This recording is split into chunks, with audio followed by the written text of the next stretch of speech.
Well, it's good to be here. Thank you for that. That was beautiful. That was really lovely. I had a nice time visiting with the class today. And yeah, I'm looking forward to share some of these poems with you. I'll read some of these poems, the catalog from catalog, and then I'll read a few of these delights, these little essays. But I'll start with this fig tree poem on Ninth and Christian. To the fig tree on Ninth and Christian.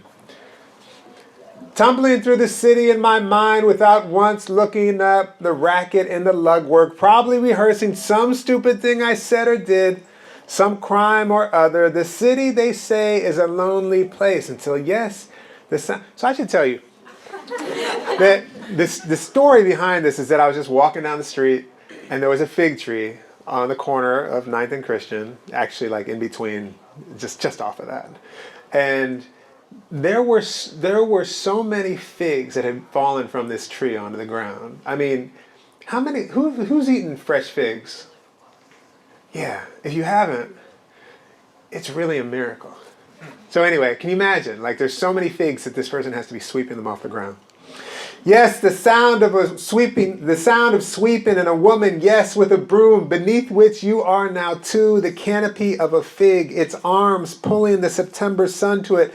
And she has a hose too, and so works hard, rinsing and scrubbing the walk, lest some poor sod slip on the silk of a fig and break his hip and not probably reach over to gobble up the perpetrator. The light catches the veins in her hands when I ask about the tree. They flutter in the air and she says, take as much as you can, please help me. So I load my pockets and mouth and she points to the stepladder against the wall to mean more. But I was without a sack, so my meager plunder would have to suffice. And an old woman whom gravity was pulling into the earth loosed one from a low-slung branch, and its eye wept like hers, which she dabbed with a kerchief as she cleaved the fig with what remained of her teeth. And soon there were 8 or 9 people gathered beneath the tree, looking into it like a constellation, pointing, do you see it? And I am tall, and so good for these things. And a bald man even told me so. When I grabbed 3 or 4 for him, reaching into the giddy throngs of yellow jackets, Sugarstone, which he only pointed to, smiling and rubbing his stomach. I mean, he was really rubbing his stomach. Like there was a baby in there. It was hot. His head shone while he offered recipes to the group using words which I couldn't understand. And besides, I was a little tipsy on the dance of the velvety heart rolling in my mouth, pulling me down and down into the oldest countries of my body, where I ate my first fig from the hand of a man who escaped his country by swimming through the night, and maybe never said more than 5 words to me at once, but gave me figs. And a man on his way to work hops twice to reach at last his fig, which he smiles at and calls baby. Come here, baby, he says, and blows a kiss to the tree, which everyone knows can't grow this far north, being Mediterranean and favoring the rocky sun-baked soils of Jordan and Sicily. But no one told the fig tree or the immigrants. There is a way the fig tree grows in groves. It wants, it seems, to hold us. Yes, I am anthropomorphizing, goddammit. I have twice in the last 30 seconds rubbed my sweaty forearm into someone else's sweaty shoulder, gleeful, eating out of each other's hands on Christian Street in Philadelphia, a city like most which has murdered its own people. This is true. We are feeding each other from a tree at the corner of Christian and Ninth, strangers maybe never again.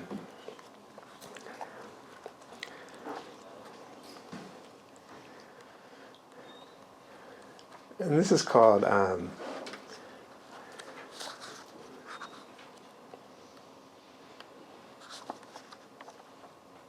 Feet. Feet.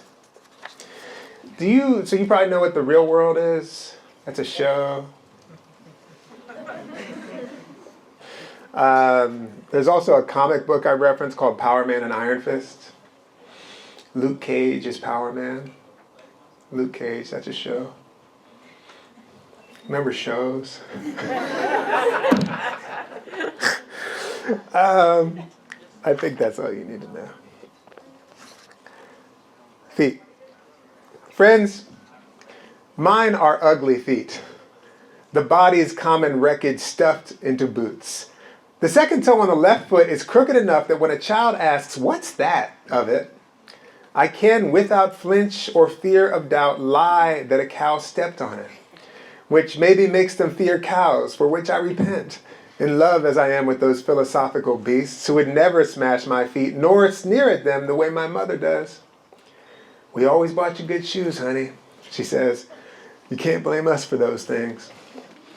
And for this and other reasons, I have never indulged in the pleasure of flip-flops, shy or ashamed, digging my toes like 10 tiny ostriches into the sand at the beach with friends who I'm not sure love me.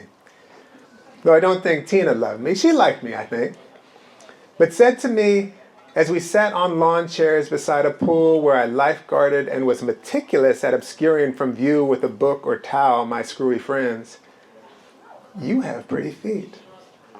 In that gaudy cement mixer Levittown accent that sends all the lemurs scaling my ribcage to sea, and she actually had pretty feet. And so I took this as a kindness incomparable and probably fell a little bit in love with her for that afternoon, with the weird white streak in her hair, and her machine gun chatter, and her gums snapping, and so I slid my feet from beneath my Power Man and Iron Fist comic book into the sun, for which they acted like plants opening their tiny mouths to the food hurtling to them through the solar system.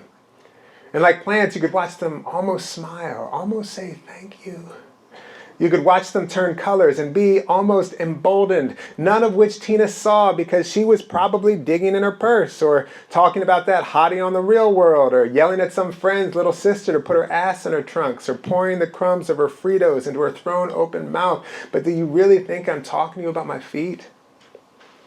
Of course she's dead. Tina was her name, of leukemia, so I heard. Why else would I try sadly to make music of her unremarkable kindness? I'm trying, I think, to forgive myself for something I don't know what. But what I do know is that I love the moment when the poet says, "I'm trying to do this," or "I'm trying to do that." Sometimes it's a horseshit trick. But sometimes it's a way by which the poet says, "I wish I could tell you truly of the little factory in my head, the smokestacks chuffing, the dandelions and purslane and willows of sweet clover prying through the blacktop. I wish I could tell you how inside is the steady mumble and clank of machines.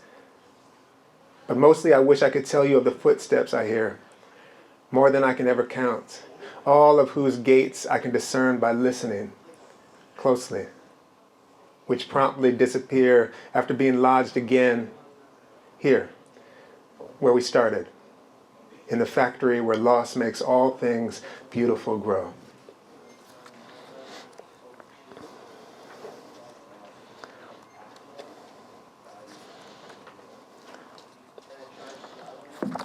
This is called Spoon.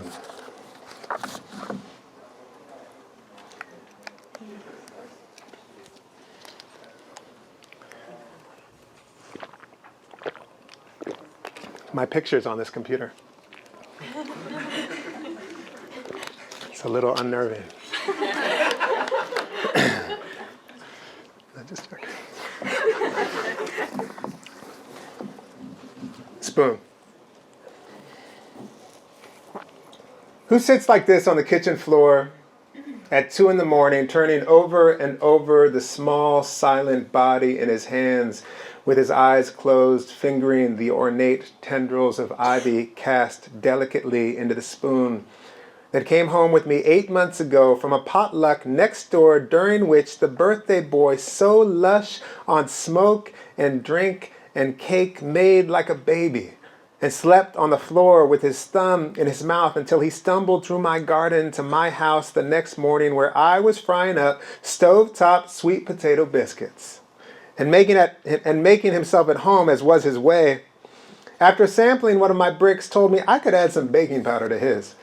And could I put on some coffee and turn up the Nina Simone and rub maybe his feet? Which I did, the baking powder, stirring it in, And I like to think, unlikely though it is, those were the finest biscuits Don ever ate. For there was organic coconut oil and syrup bought from a hollering man at the market who wears a rainbow cap and dances to disguise his sorrow. And it might be a ridiculous wish, but the sweet potatoes came from a colony just beyond my back door, smothering with their vines the grass and doing their part to make my yard look ragged and wild to untrained eyes. The kale and chard so rampant, some stalks unbeknownst drooped into the straw mulch, and the cherry tomatoes shone like ornaments on a drunken Christmas tree, and the blackberry vines gnawed through their rusty half-assed trellis. This in Indiana, where I am really not from. Where, for years, Negroes weren't even allowed entry, and where the rest stop graffiti might confirm the endurance of such sentiments.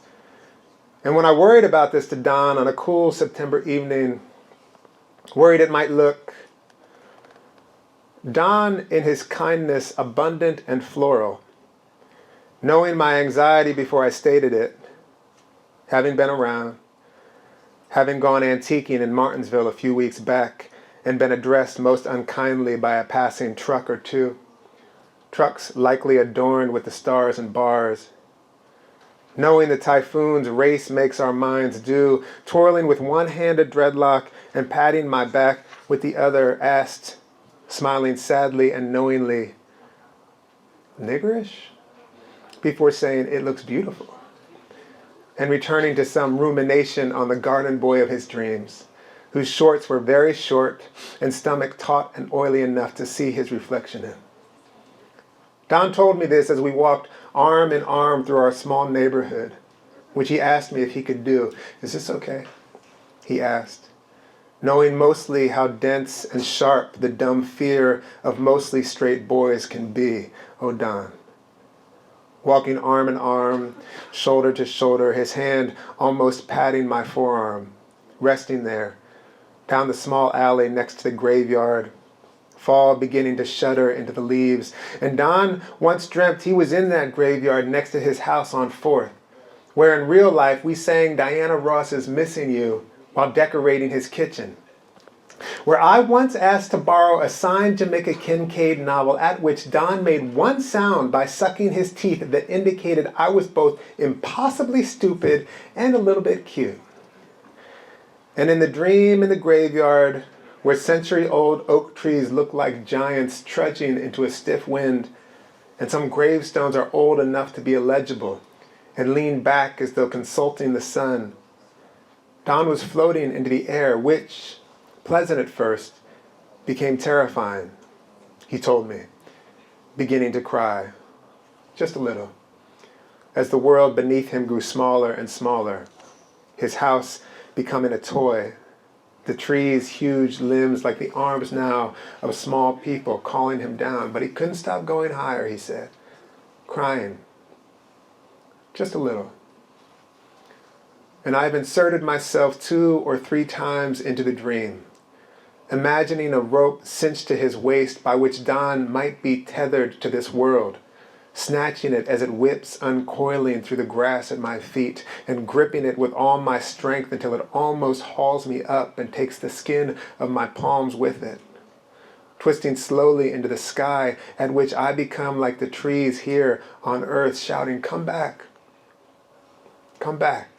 running some blocks looking into the sky, first down 4th, but as the wind sends him this way and that, I too veer through backyards, hopping a fence or two, not wanting to take my eyes from him, not wanting to lose him as he sails in and out of the low clouds, looking down with his sad eyes, just as he did when he said at breakfast, I'm a survivor.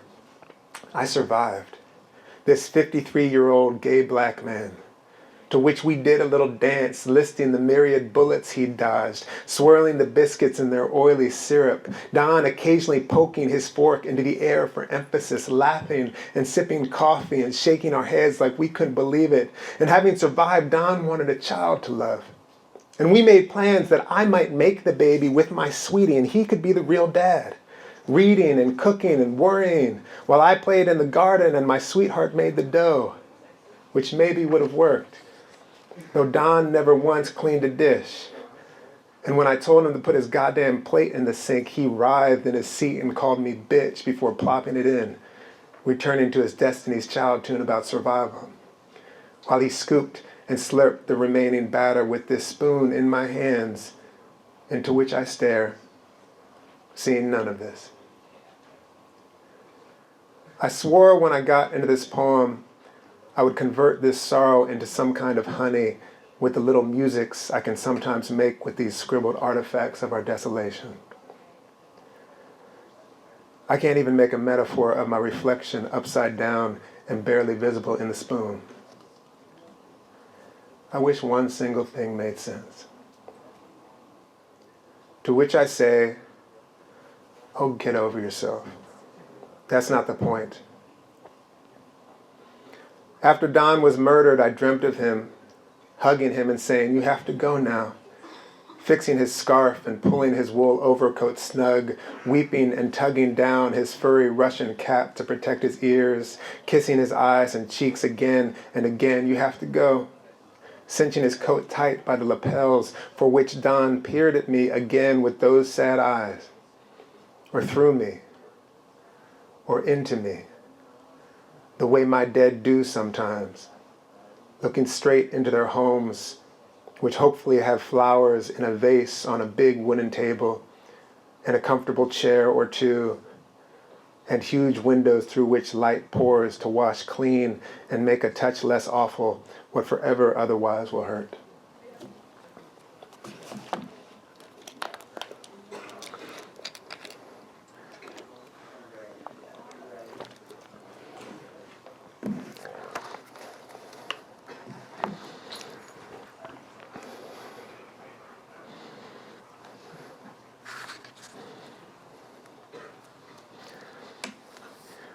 So I'm going to read this poem called Weeping. And there's two things I love about this poem. It's good to love things about your poems. The two things that I love is that, well, the first one I'll tell you first. The second one I'll tell you second. The first one, I mean after the poem. The first one is that I set this whole poem up and I have this kind of lie that I set it up. And you'll hear me, I'm sounding very smart and very like literary. And the chair of my department was like, is it true what you said at the beginning of your poem? Because there's like this Facebook thing between all these medievalists about the Proto-Indo-European root of the blah, blah, blah. So anyway, it was kind of lovely because I had this moment of like just playing around in a poem and all these professors were talking about it. It's called Weeping. I'm thinking here of the Proto-Indo-European root, which means the precise, that's the thing. They're like, is it really the Proto-Indo-European root? which means the precise sound of a flower bud unwrapping, and the tiny racket a seed makes cracking open in the dark, which has evolved in a handful of Latinate languages to mean the sound of lovers exiting each other, implying as well the space between them, which usage is first seen in Dante in the 14th century, elbowing it for good into our mouths and minds, and of course the sweet bead of sugar imperceptibly moseying from the fig's tiny eye, precisely unlike sorrow, which the assembly of insects sipping there will tell you. When I tell you, my niece, without fit or wail, knowing her friend Emma had left and not said goodbye, having spent the better part of the day resting on her finger, sometimes opening her wings, which were lustrous brown with gold spots, to steady herself with a child-made gale, or when she was tossed into the air while my niece took her turn at pick-up sticks until calling Emma down by holding her finger in the air, to which Emma would wobble down. And Michaela said, deal us in, when we broke out the dominoes, at which they made a formidable duo, whispering to each other instructions. And while the adults babbled our various dooms, Michaela and Emma went into the bedroom where they sang and danced, and I think I heard Michaela reading Emma her favorite book. both of them slapping their thighs, leaning into each other. And at bedtime, Michaela put on her PJs carefully, first the left arm through while Emma teetered on the right, then the other. And in the dark, Michaela whispered to Emma, who had threaded her many legs into the band of Michaela's sleeve, while she drifted, watching Emma's wings slowly open and close. And Emma must have flown away for good, judging from the not brutal silence at breakfast, as Michaela chewed the waffle goofily with her one front tooth gone, and weakly smiled, looking into the corners of the room for her friend, for Emma, who had left without saying goodbye, the tears easily rolling from her eyes. When I say she was weeping, when I say she wept. The second thing that I wanted to tell you is that sort of experience where she had this beautiful friendship with this butterfly. And, the next morning, my brother and his family, they were getting ready to leave, and Michaela was sitting there eating her waffles, crying, and I was like, she's really sad. She's going to miss her uncle. And then it was this butterfly she was bummed about. Big deal. I'll see you later, she said.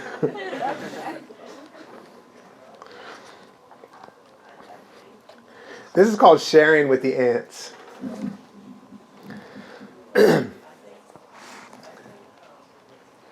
Wait, I think you need a delight. And this delight is called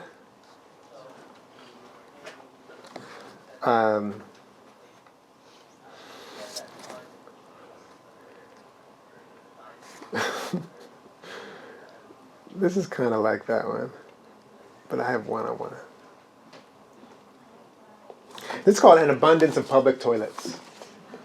So the premise of this book, or the project of the book, I guess, is that I tried every day for a year to write a short essay about something that delighted me. So there's 102 essays. It's not 365. That would be too many essays. This is called An Abundance of Public Toilets.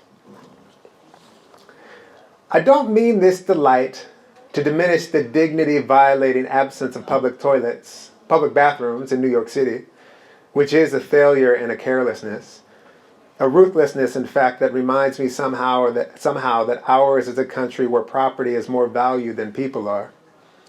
Nor do I want this delight, which was occasioned by the lavatorial deprivation New York City is, which every one of you has a friend with a bad story about, to be a delight about deprivation. Though it might be that deprivation and the alleviation or deprivation of that deprivation is one of the sources of delight. Source is the wrong word. One of the flashlights upon delight.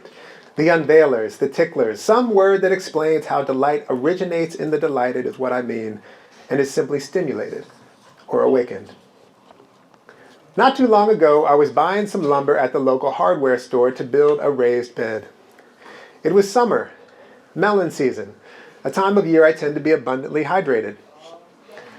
As I was sliding my 2x12s into the car, I realized I really needed to pee. Really, really. But for some reason, I felt shy asking to use the loo. I wanted an espresso anyway, and I figured I'd just pull into the bakery around the corner. Except when I got there, all the parking was taken. And now it was bad. Real bad. And so I started looking around for abandoned buildings or little clutches of trees where I could piss, but had no luck, being more or less downtown. Not to mention the muscles of my mid and lower back were now starting to seize up, thanks to whatever taxing physiological business clamps the urethra shut. I had a friend once who had to pee bad, but being a new guy at a law firm in a meeting that wouldn't stop, he held it for a very long time, until the meeting did finally stop and, while removing his member from his slacks at the urinal, fainted. I will never forget this story. And given as mine is a small town, and mine is a public occupation, I thought better of pulling into the parking lot next to the family video and letting loose against the wall in full view of everyone on Grime Street. One of them, of course, an old student who got a C- capturing my indecent drainage with his phone for later upload. I chose instead to pee my pants in my car. I peed and peed in my pants, my shorts, in my car. And I peed some more. The word chose there made the not exactly accident seem more volitional than it actually was. Though driving while in a bathroom panic is unsafe, and so I approve of my choice for that reason too. Regardless, the delight of the car peeing was in the alleviation of the mental and physical anguish of holding the pee in. It was a deprivation of a deprivation. And the delight, for it was a delight as the vinyl seats of my Subaru became a pool of well-hydrated urine, would not have occurred had the original deprivation, having to pee and nowhere to do it, not occurred. Yeah, some shame and such. This essay is helping me to work it out. I fully understand that this delight, and what is coming to look like an appeal to you to view it as such, might not be a delight for you. Delight is like that. All the same, it seems illuminating. And so it was that when I was in Greenwich Village, again well hydrated, but this time from coffee, without a bathroom, and asked the barista where he might urinate if he couldn't pee in the place where he just spent $4.50 for a short fucking Americano. He pointed to the park across the street, which had a porta potty. When I entered, I found that it was a very clean porta potty, and urinating, I noticed for the first time, standing up and kind of tall like I am, that the tops of porta potties have screens that you can look out of, which I did. Like I was in a confessional. Like I was a priest, watching the parishioners walk by as the noon bells to the nearby church started to ring. So now that we're getting to know each other a little bit.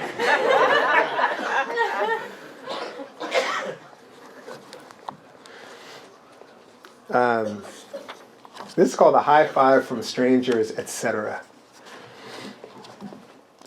Today I was wandering the square of the small Indiana town where I gave a poetry reading at the local college. Parenthesis. A feature of the small town Midwest, a city hallish building in the center, always with some sad statue trumpeting one war or another. This one had a guy in one of those not very protective looking hats they called a helmet during World War I. He's carrying, naturally, a gun. Jenna Osman's book, Public Figures, alerted me to the ubiquity of the gun, the weapon, in the hands of our statues. A delight I wish to now imagine and even impose, given that beneficent dictatorship, of one's own life anyway, is a delight. All new statues must have in their hands flowers, or shovels, or babies, or seedlings, or chinchillas. We could go on like this for a while. But never again, never ever, guns. I decree it, and also decree the removal of the already extant guns. Let the emptiness our war heroes carry be the metaphor for a while. As I was finishing circling the square, I passed a storefront garage with huge Make America Great Again signs. It was a foreign auto repair shop, and inside were mostly Toyotas and Hondas. I settled into the coffee shop, took my notebooks out, and I was reading over these delights, transcribing them into my computer. And while I was working, headphones on, swaying to the new De La Soul record, Delight, which deserves its own entry, I noticed a white girl, she looked 15, but could have been, I suppose, a college student, standing next to me with her hand raised. I looked up, confused, pulled my headphones back, and she said, like a coach or something, "Working on your paper? Good job to you, high five!" And you better believe I high-fived that itty-bitty child in her pre-ripped Def Leppard shirt and her tiny Doc Martens. For I delight in unequivocally pleasant public physical interactions with strangers. What constitutes pleasant, it's no secret, is informed by my largish male and cisgender body. A body that is also largish, male, cisgender, and not white. In other words, the pleasant, the delightful are not universal. We should all understand this by now. A few months ago, walking down the street in Umbertide, in Italy, a trash truck pulled up beside me, and the guy in the passenger seat yelled something I didn't understand. I said, "Como?" The Spanish word for come again, which is a ridiculous thing to say because even if he had come again, I would not have understood him. He knew this, and hopping out of the truck to dump in a couple cans, he flexed his muscles, pointed at me, and smacked my biceps twice. Hard. I loved him. Or when a waitress puts her hand on my shoulder, forget it if she calls me honey. Baby, even better. Or someone scooting by puts their hand on my back. The handshake, the hug, I love them both. Once I was getting on a plane, and shuffling down the aisle, I saw, sitting at the front of coach, reading a magazine, my great Uncle Earl. I got down on my knees and put my hand on his forearm and said, "Uncle Earl, it's me, Ross." He looked at me kind of quizzically, as did the woman traveling with him who did not look one bit like my Aunt Sylvia. Which made me look back at my not Uncle Earl, who looked maybe like my Uncle Earl's second cousin 20 years ago. And though it was benign and no one was hurt, it was a little weird, and they looked confused. All the same, given his Uncle Earl died about 6 months later, I'm delighted I got to see him and touch him, gently, lovingly, about 1,000 miles away.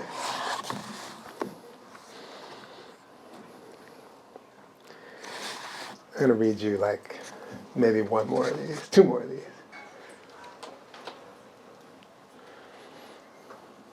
Some of these are really short. Here's one. This is really short.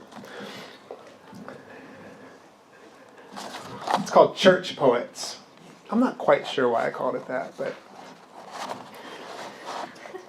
it's catchy. It might betray something about my religiosity that when I saw the announcement on the church's marquee, somehow I think marquee is the wrong word. Forbidden fruit creates many jams.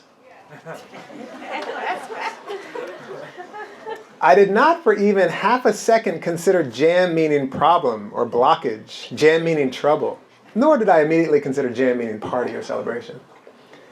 I thought they were having a jam sale fundraiser, which in retrospect I've never seen, though it's a good idea.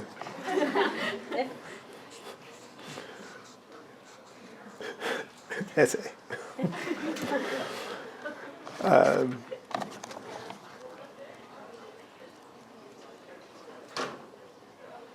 Cup licking. Do any of you lick your cups when, like, if you drink coffee, like a porcelain cup? Do any of you lick your coffee cup? Okay. Thank you. Today I found myself, I adore that construction for its Whitmanian assertion of multitudinousness. Licking the little remnants, little stains from the coffee dribbling down the rim of the cup. More fastidious than lascivious. Kind of cleaning the cup, like a raccoon. The first time I noticed someone doing this, it was my friend, my professor, Susan Blake. I was back at Lafayette College on a teaching fellowship, and we were meeting over lunch to talk about me co-teaching the Invisible Man unit. She got a warm-up on her coffee as we were eating dessert, pumpkin pie, I think, and I noticed her lick the cup, unself-consciously removing the dribble stains. I can't recall if she looked to see how thorough a job she did, though I usually do, and I'll touch up where I've missed. Nor do I recall if she licked the cup more than once, though I assume she did, since I do, and she was my teacher in licking the cup. I think I wondered, when she licked the cup, dragging her broad tongue against the porcelain, if she was flirting, if cup licking was a way middle-aged people communicate desire. Being a middle-aged person now, it's no surprise that I worry that any odd gesture might smuggle with it the possibility for misperception as flirting with beginning-aged people, some of whom I teach. And that, friends, is a losing battle. By which I mean to say, I don't think she was flirting. And if I lick the cup while in the presence of students, I do it surreptitiously, and never, God forbid, while making eye contact. When Professor Blake, when she forbade me from calling her and so made me a kind of adult. When Susan generously read the first 2 chapters of my dissertation, she asked me, without meaning to hurt my feelings, if I spent anywhere near as much time on my prose as I do my poems.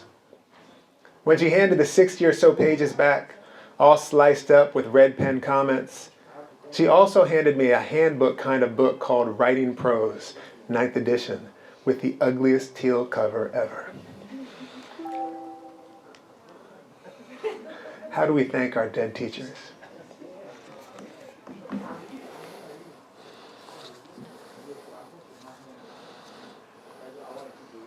Oh yeah, this is the one I want to read.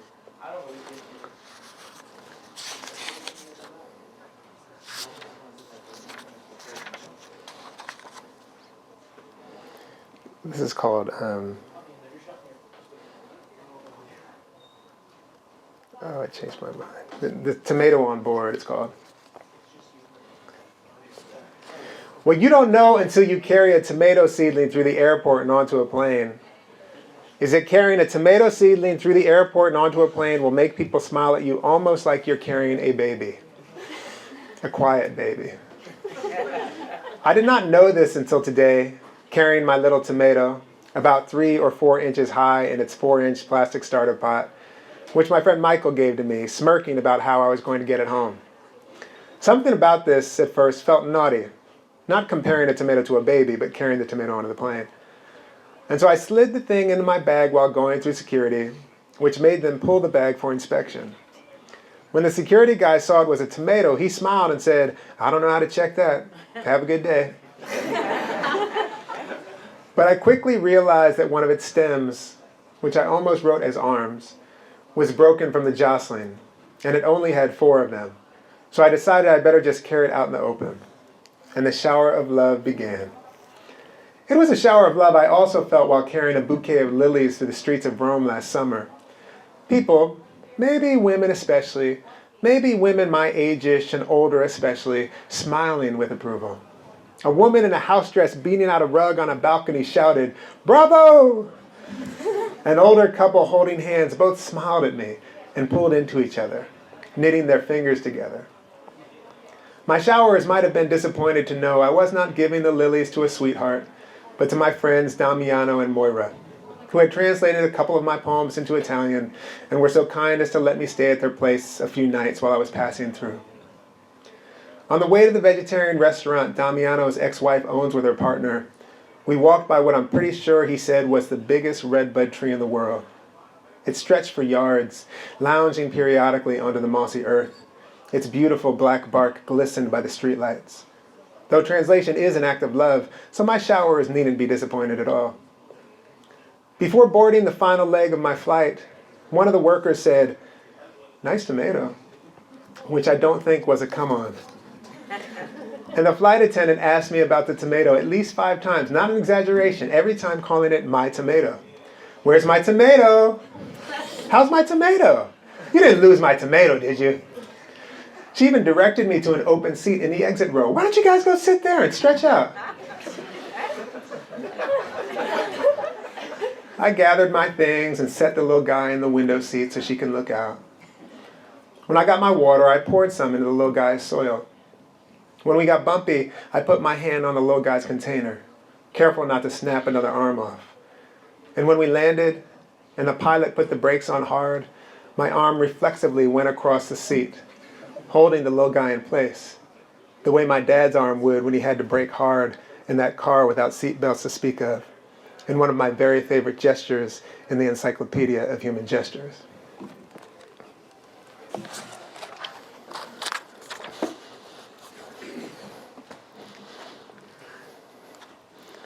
Okay, I think like 2 more.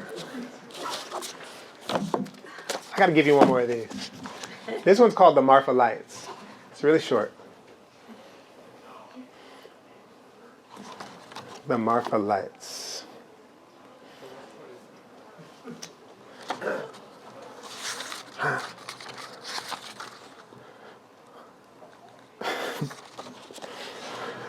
My buddy Pat and I went to shoot around at the courts here in Marfa today.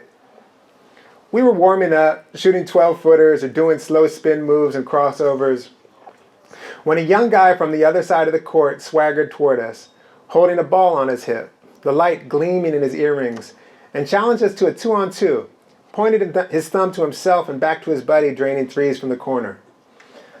We agreed and went on to kick the shit out of them, 21-0. That's a horrible figure of speech. And I leave it in only to expose the violence we so easily speak. We got more baskets than they did. That they were only 12 years old is irrelevant. Given as this was their home court. And they even had a crowd watching. Another little girl who, when one of the kids shouted to the gods, "They're kicking our butts," said, "I hope so. They're grown men."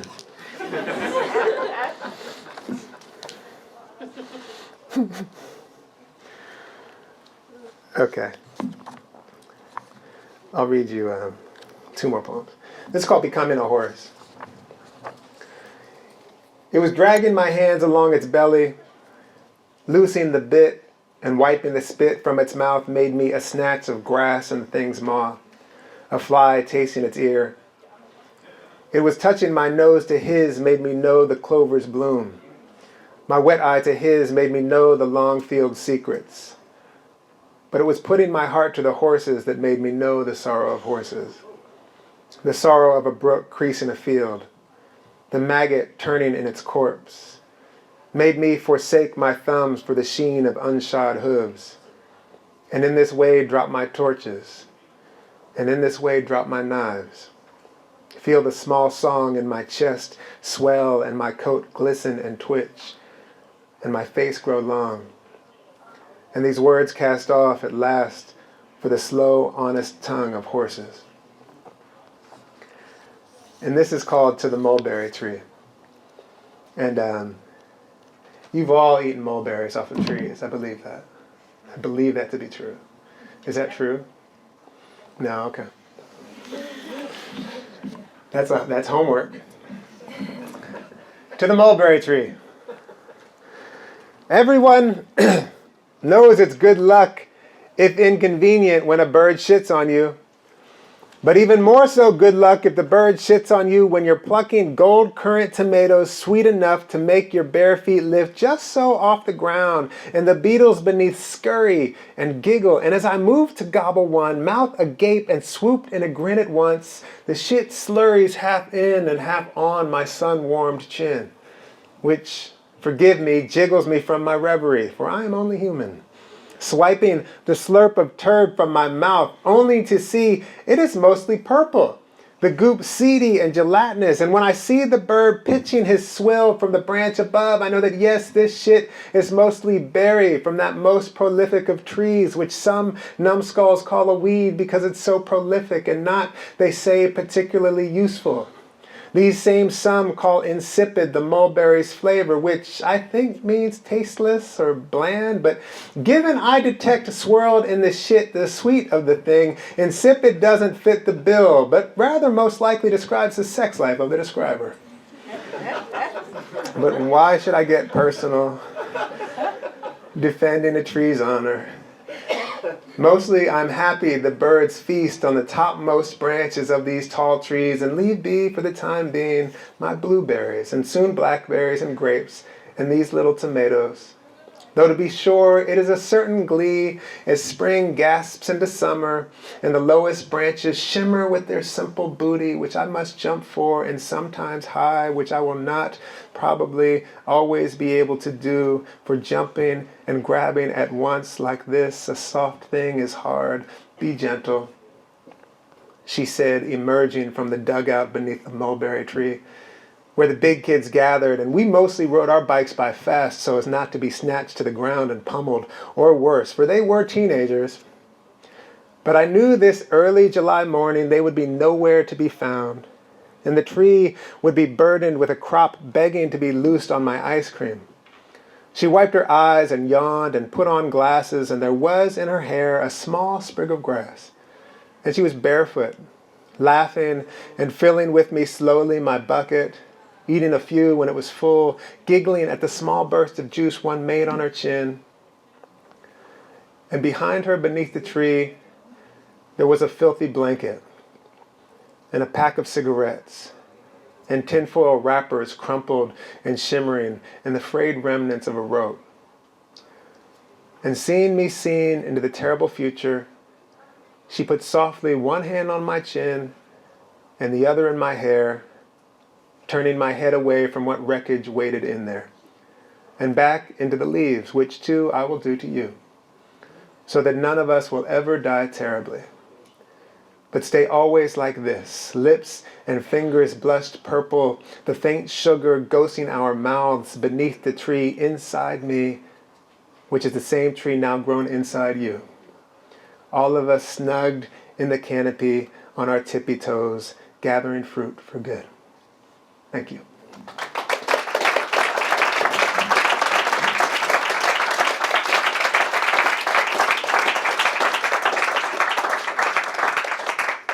I can answer questions if you have any.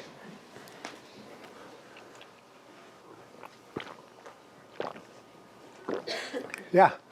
What are some of your favorite images to use in your poetry? Say that again? What are some of your favorite images? I noticed a lot of recurring images in your poetry. Oh, what'd you hear? What'd you notice? I noticed a lot of like the trees. Oh, yeah. The mulberries. Yeah. Yeah, there's trees all over that book. The garden is all over that book, yeah. And this orchard that I was working with. I love writing about the garden, that's for sure. Bodies are all over my work. Bodies are very interesting to me. Other images. I have a delight about a carport. I like carports. But I think you probably hit on like one of the central ones, which is the garden and all the sort of, different stuff that can be in a garden. Yeah. Yeah, in the back. Hi. So I first read Catalog of Unabashed Gratitude in the year after I moved from Bloomington, Indiana to Philadelphia. Whoa. And what really struck me about it was the strong sense of place. There were poems that felt really extremely Bloomington, and there were poems that felt really extremely Philadelphia. Yeah. So I wondered what you feel the influence of these cities or other cities is on your work. Great question. I mean, I grew up north of the city, and then I grew up in Philadelphia, I just dreamt, God, I used to live on Jessup Street between 10th and 11th and Jessup and Bainbridge and Lombard and Pine. And I just dreamt I was in that alley showing my friend, like, where the cherry blossoms go and where Peg used to live and blah, blah, blah. I don't know. It's like, I grew up there. I sort of became an adult in Philadelphia. So it's, I dream about it. It's like deep in there. And then Bloomington is just a place where, I have been in community probably in ways that I haven't been other places. Like I worked on this community orchard, which feels like one of the more important projects I've done in my life. So I have this deep sort of working, emotional relationship to Bloomington. And also probably a place where I started to figure out like how I wanted to live, or at least like get onto a path of like imagining what it means to be thinking about how you want to live, like really live, and live with people, So yeah, that's a neat question. Yeah. Thank you. Yes, Brooke. I have a writing question. So this book that just came out, you wrote that book pretty quickly, and there's like 100 delights. Yeah. And it just seems like such a radical shift from writing these books of poetry that you work on for years and Yeah. you nurture and like what was that? How did that change? And what does that mean for the future of your writing? That's a good question. I know. Like, silent. So there it is. I knew that I'd write the book in a year. Like, I knew that because that was the deal. And if it was a book, I knew that I would write it in a year. I think partly, I think this is a real thing. I think partly is that there was something sort of less precious about these essays, you know? Like, I even had a clock that I would set, and I'd only give myself 30 minutes to draft an essay. It just would never occur to me to sort of imagine that as a process for writing a poem or writing most of anything else. So I suppose in a way it makes me aware that if I want to sort of generate work quickly, I can. And maybe even work that I really love. I love these delights. I really love these little essays. But it also feels like strange. It also feels like a strange project to me. You know, it feels like I wonder if I'll do it again. You know, like I don't know that I would do it again. But I don't know that I wouldn't do it again either. Yeah. But there is also this kind of muscle that I think that I built in the process of writing almost every day that was not there before. Like, I feel like there is something about being able to sit down or be like, you know, you got 2 weeks, write a little bit every single day and really do it. That's something that might have been more daunting for me before doing this. So, yeah. Does that kind of answer? Yeah, I mean, it's interesting because also you look at something like Joe Brainerd's Yeah. I Remember Yeah. poem. Like, you think you could use this to teach writing. Yeah, Like, yeah. It's something, it's not that it's simple, but there's something in the form that kind of allows people to imagine themselves in the space of the kind of intricacies of, like, what excites them and Yeah. dangers them. Yeah. You know, Yeah. dangers them. Yeah. Yeah. I think that's right. Yeah. I think that's right. I think that's right. They're going to appear everywhere. Yeah. Yeah. Yes. I was wondering if you could tell us more about your writing process in terms of poetry and what you would normally do on a regular basis and how you approach, creating a poem and then also putting a collection together. Yeah, I mean, so like I didn't really have a real regular process. This year of writing this book was like this new regular process for me. There's been times where I would like wake up every morning at 5:30 and write and be miserable. Like I think I definitely had time where I was like, you got to be a little bit miserable making your work, which I think is a bad idea now. So, I was saying to the class today that if there's there's not like a specific sort of process or way that the work happens, like I'll get into a thing if I have time, if I'm able to, I'll like do it heavily and steadily for a period of time. That might be a week, that might be like 2 or 3 weeks. And then, or I'll let like obligations go and just like work happily. And then I'll, other things will come up and I'll need to work on other stuff and that will sort of pass. So I don't feel like I have a super regular schedule. I know writers who do, and it really works for them. But aside from writing this book, that's not my sort of normal practice. And the second part was like kind of how you put together a book. Was that right? Yeah. I mean, in the most basic way, I write for a period of time, and then there starts to be a feeling of like, oh, this might be shaping up into something. There might be enough here for a book. And then I'll start like arranging them, or like thinking, oh yeah, it looks like there's 70 pages there, huh? I wonder how many are good. Or it looks like there's 90 pages, I wonder how many are good. Or it looks like there's 50 pages, it's not quite ready yet, not enough pages. So that might be the thing, and then starting to see that, and if I scrap stuff and I start to select what's best and arrange it a little bit, and then ask friends, I talked about this in class, ask friends to look at it and sort of be like, yeah, maybe that's a book, or no, 2 years, keep working. Yeah, so it's sort of that, and for me it's, the catalog book, Catalog of Unabashed Gratitude, it was basically the poems that I wrote between 2011 and 2010 and 2014 or something that made the book. It was the best poems that I wrote in that time. Does that explain? Yeah. Cool. Yeah. Yeah.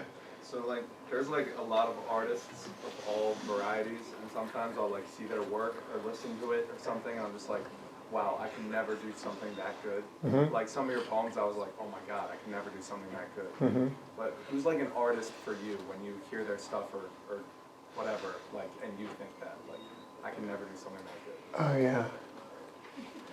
I mean, there's a lot. There's a lot of people. This is a ridiculous example because, but I was reading, Toni Morrison has these short essays, it's a series of lectures and there's just some of the sort of analysis she does, I'm like, it's just like so many, so far like that. She's an obvious example, but also like an example that I was just feeling like that thinking is so far, is so far up here. That's an example. There was a book by this guy named Brian Blanchfield called Proxies, I think it's called.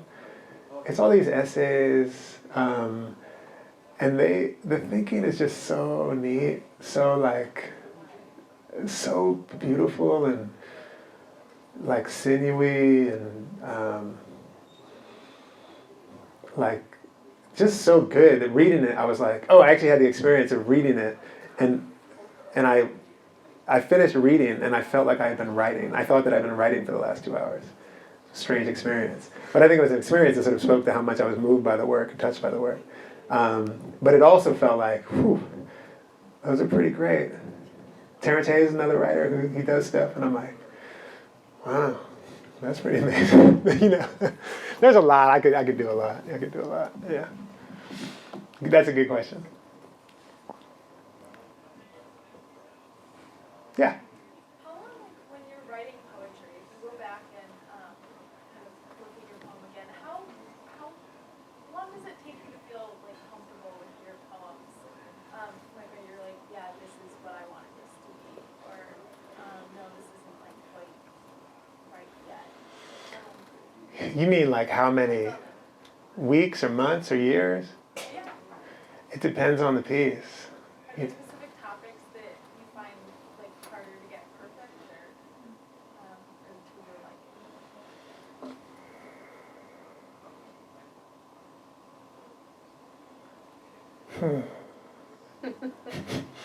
It's a good question. I don't know. I feel like some poems are kind of a little bit quicker. Some poems can take years. I've been working on a poem for about 4 or 5 years right now, probably 4 years. And I just I don't know what the fuck I'm doing. I just don't know. I can't figure it out. And which is, I said in the class today, it's a pleasant feeling for me. It's like, I don't know how to do this, Like once I figure out how to do this, it will be like, oh, we've done something. So that's an example of a poem that, 4 years. It's been out, it's been put away, it's been out, it's been put away, it's been out, we'll see. And then, yeah, sometimes poems will be sort of quick. And by sort of quick, I mean like a month maybe, And I've said this in the class too, like I have dear friends who are very good readers for me, and they look at my stuff, they say, no, not ready yet. Another writer I think of who writes in ways that I look, or is, there are 2 writers that I actually taught this semester, Bridget Pegeen Kelly and Araceli Girmay. They're 2 writers who, some of their poems, I'm just like, that is just some other thing, That's a fun question. Yes? Is the tomato plant still alive? That's a great question. That tomato plant, it did finally die just from the winter. It made so many tomatoes. It was like one of the best tomato plants I ever had. I haven't had tons of luck with tomatoes, weirdly. I've had a lot of luck with other plants, but that was the best tomato plant I ever had. Great question. Thank you for asking. One more question? Anyone else? You don't have to. Yeah. As far as imagery goes, and like I was specifically kind of thinking of in Burial, the one of when you bite into the plum and like your father is behind all the juice that's coming out of it and everything. Like, do those things naturally come to you, or do you have to kind of like sit down and try and think of things like that? And like, do you have any advice for other authors who want to have compelling imagery like that?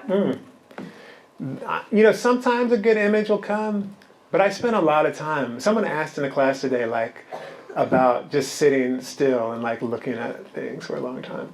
That's, I think, like one of the ways you can figure out images. Like you sit still and you have a line, and then you start to think, oh, how does that look? What would that be? Like where would the person be if they were in a plum? What might that skin of the plum look like in the outside of the plum world, you know? The other thing that I do a lot when I'm writing poems is that I'm drawing the image. I noticed this recently, I learned this about myself recently, I'm always drawing the image and sort of looking at the shape of the thing, you know, the way that because you can't, sometimes it's hard to sort of totally get the image in your head. But when you start drawing it, then you're like, oh, it looks like, you know, it looks like a bird, it looks like an apple, whatever, blah, blah, blah. Is that helpful? Yes, thank you. Good. Hey, thanks for listening. It was really nice to be with you.